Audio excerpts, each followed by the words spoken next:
kabisis, mga kapapi, mapagpalang araw po sa ating lahat. Magandang gabi po sa atin. Ayun, for today video po, magre-react po tayo dito sa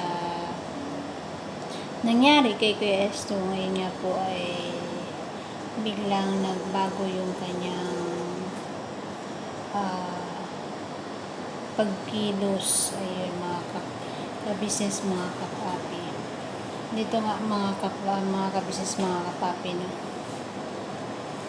Makikita natin dito yung malasakit ni Sir Kabisnes sa bawat isa.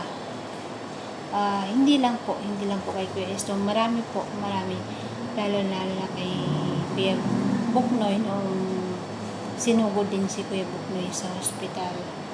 Pagkatapos si Burnok, ayun, dito makikita natin yung malasakit ng Kabisnes family sa mga kasamahan nila. Ayun yung mga kabisnes, mga kapapi. Makikita din natin dito yung mga kasamahan or kapatid na kagwang ni Kuya Estong. Bagamat na baguhan si Kuya Estong na kasama nila, nandun pa rin yung pakikisama. Ayun. Marami mga kabisnes, mga kapapi, no, na nakakaalam si Kuya Estong mas nauna sa kanilang lahat. Pero bagamat gano'n, may mga nangyari o may hindi naasahan. Ayun, ito ngayon si Kuya Estong bumabalik sa Kabisnes family. Napakaswerte. Kababalik lang ni Kuya Estong, nagkaroon kaagad siya ng 200 square meter na lupa. Yun. Siguro mga kabisnes, mga kapapi, sa akin mangyari yun. Sobrang saya. Hindi ko maano yung kasiyahan ko sa mga ganyang mga pangyayari. Ayun, swerte talaga nila. Ayun. Tara mga ka-business, mga kapapi, panurin natin yung pagpunta nila sa clinic. Oo. Gusto mo laging nakapikit. So yun na mga ka-business namin, minamahalaga na muna natin ito. Dali natin sa pagamutan. Konsulta natin sa sa doktor, check up natin mga ka-business kasi mahirap na eh. At pagka mga ganyang sitwasyon kasi ay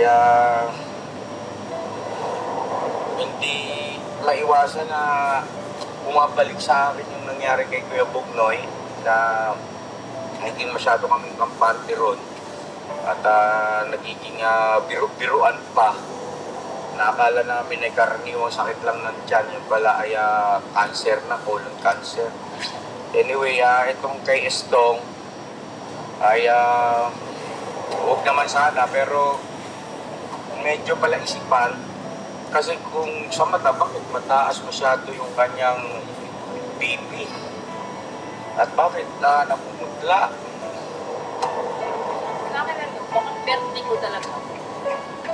Ay nga mga kapapi, mga kabisnes, mga kapapi, no? Yung nangyari kay Kuya Estong, sobrang hindi mo inaasahan talaga. Biglang nagkakaganon yung kanyang pakiramdam. Bagamat na makikita natin si Kuya Estong na yung lusog, ang niya kumilos, pero meron pala siyang hindi na naasahan na sakit. Yun nga, yung mga ganyang pangyayari. Nahihilo daw po siya, mataas yung kanyang BP. Kaya talagang kailangan talaga natin pangalagaan yung kalusugan ng bawat isa ng mga kabisnes, mga kapapi. Lalong-lalo na sa mga panahon ngayon, sa sobrang init, hindi mo alam na dun sa pangyayaring na yun, pwede ka ma-heat stroke, di ba? Maanon po natin sa Pilipinas ngayon, mga kabisnes, mga kapapi, sobrang init. Hindi mo talaga ano yung init ngayon. Kahit dito po sa ibang bansa, sobrang init.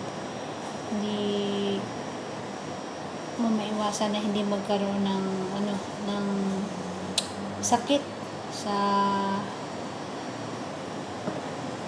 panahon, yun sa klima. Yun nga siguro yung nangyari kay Kuya Esto. Ayun, pasalamat na lang talaga siya nandiyan yung family ka business na umaalalay sa kanya.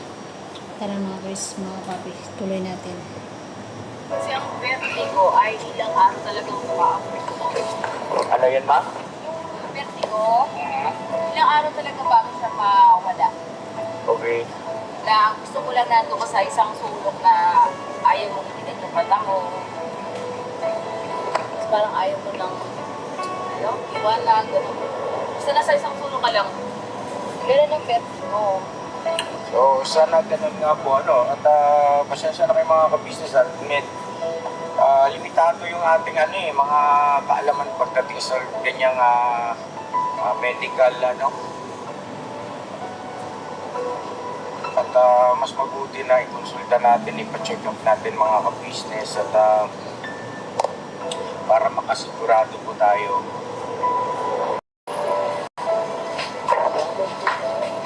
Ayan mga business, no? Makikita natin dito na hindi kaya ni Kuya Estong maglakad mag-isa dahil nga po sa nahihilo po siya. Talagang andyan yung mga kapatid niyang kagwang para alalayan siya. So, swerte. Napakaswerte talaga ng mga magkaroon ng mga kasamang ganito. Yung aalalayan ka, pag may nararamdaman ka, yung mafe-feel mo yung pamilya na handang gumabay sa iyo. Yun nga nangyari kay Kuya Esto, talagang nagkataon na nasa ka-business house na siya. Nandyan yung mga kapatid niyang kagwang na mga ka-business, mga papi. Panoorin natin kung ano yung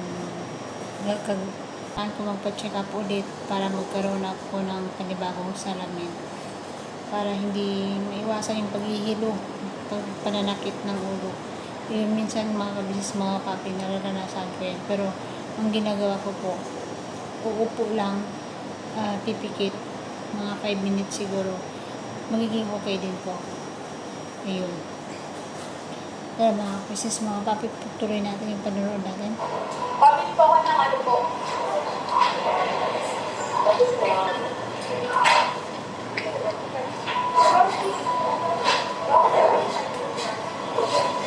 Palagay mo sa ilalim lang.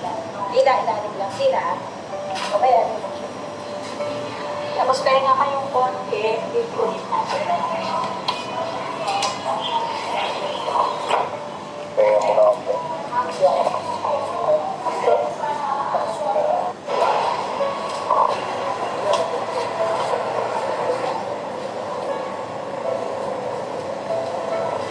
Ayun na mga kabisnes, mga papi. Okay na. Nailabas na si Kuya Estong.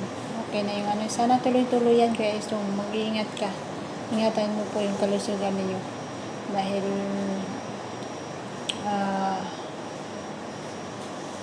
sa inyong mga anak, lalo kay MM. Ayun, shoutout sa iyo. MM, sana magsama-sama na kayong tatlo. Nila Papa mo at saka ni Amaro. Ayun. Belated happy birthday nga pala kay Amaro. Ayun. Tara mga kabisnes.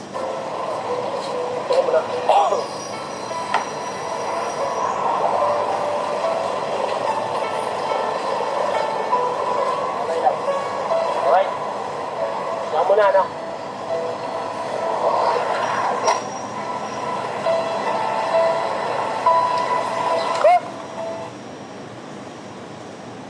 Ayun na mga kapapi, mga ka-business, no? Siguro hanggang dito na lang muna yung aking reaction video sa pangyayari kay Kuya Esto. Maraming salamat po sa inyong lahat, sa mga nag-subscribe po sa aking munting YouTube channel.